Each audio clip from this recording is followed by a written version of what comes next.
Hello everyone. My name is Kanishk Saxena. Today I'm going to represent the analysis report of COVID-19 breakthrough. To begin with, first we need to understand what is COVID-19. COVID-19 is a disease caused by a virus named called SARS-CoV-2 and was discovered first in China, Wuhan in 2019. It was a very contagious disease and it was spread across the world. COVID-19 most often causes respiratory systems like flu, cold, and pneumonia. My analysis will cover in four parts. The first part is the summary of my analysis, and the second will part cover the breakthrough of COVID situation in Canada. And the third part will cover the vaccination drive in Canada. And fourth part is the recommendations, followed by the recommendations. First, the summary. The analysis of data of confirmed cases and vaccination drive in Canada. I have observed that COVID-19 is not over yet. To better understand the COVID-19 situation at macro level, like Canada, I have chosen to study the COVID-19 situation at macro level, like Ontario, to better understand the ground situation of COVID.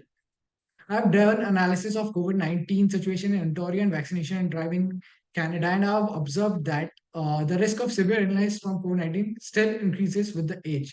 It is still dangerous for the people who has come from the group of old age people, and the vaccination drive should prioritize these elderly people.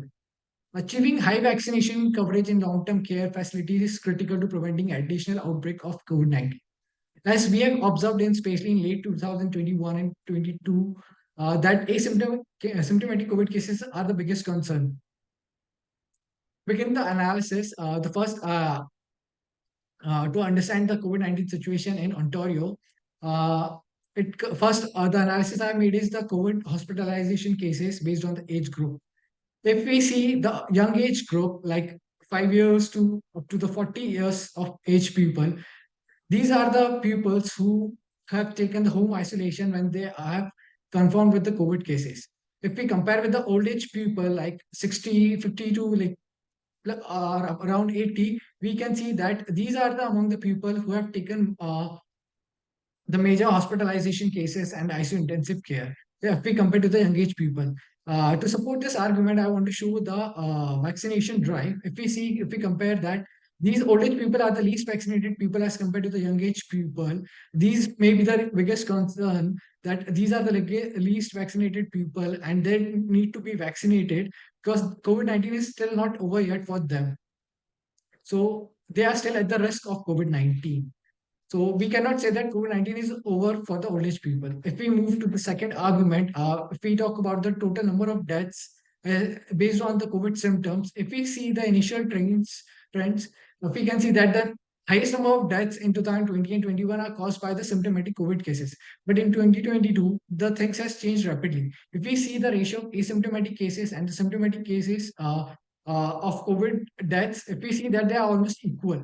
So here we can see that the asymptomatic COVID cases has rapidly increased in the 2020-22. So we cannot say that COVID-19 is over. It still has presence in the our surrounding, and we cannot observe that the people are getting COVID and they do not have any symptoms. This visualization, we can conclude that the asymptomatic COVID cases are the biggest concern of the year 2020-22. Moving on to the next visualization to support my statement that COVID-19 is not over yet.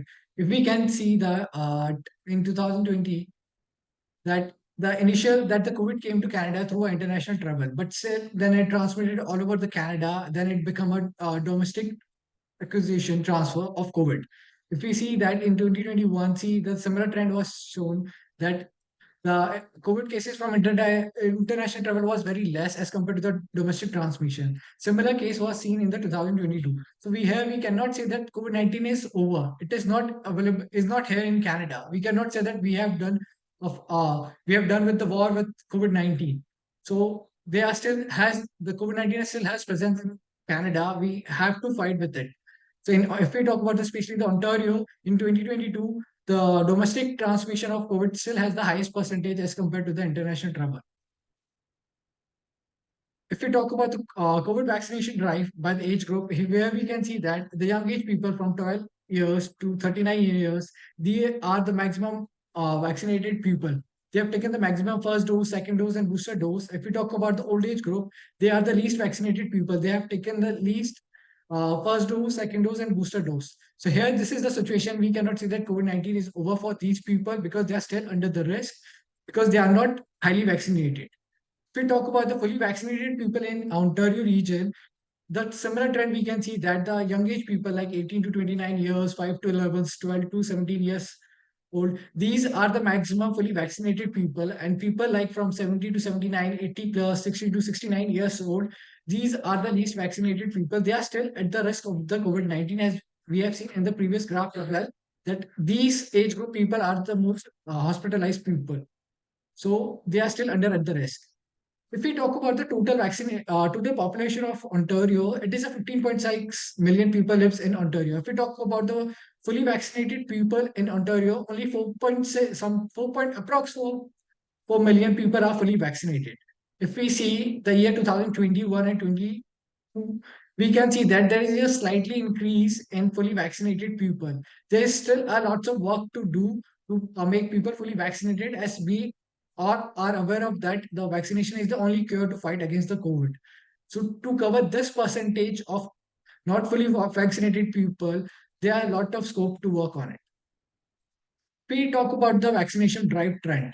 If we see that the COVID vaccination began from mid of 2021 up to the January, up to the end of 2022, the similar trend we can see that the vaccination drive has followed the similar trend.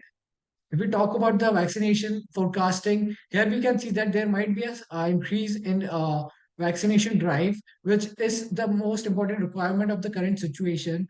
It is the only cure to fight COVID. So government, this is the area we need to work upon, and this is the only cure where we can fight the COVID. So this graph shows that there will be a slight increase in COVID vaccination drive, which is the requirement. To talk about in a nutshell, I would like to say that the fight with COVID-19 is not over yet. There are certain groups which are still under the risk of COVID-19.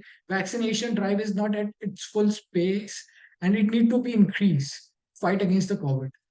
To talk about the recommendation I would like to give is the vaccination drive should prioritize the old age people because they are at the highest risk. And the second recommendation I would like to give is there are still many people who need to be vaccinated and COVID vaccination should be increased.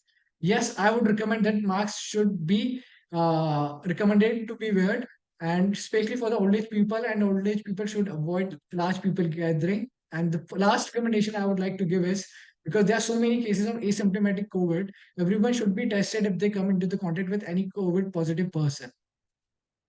Thank you.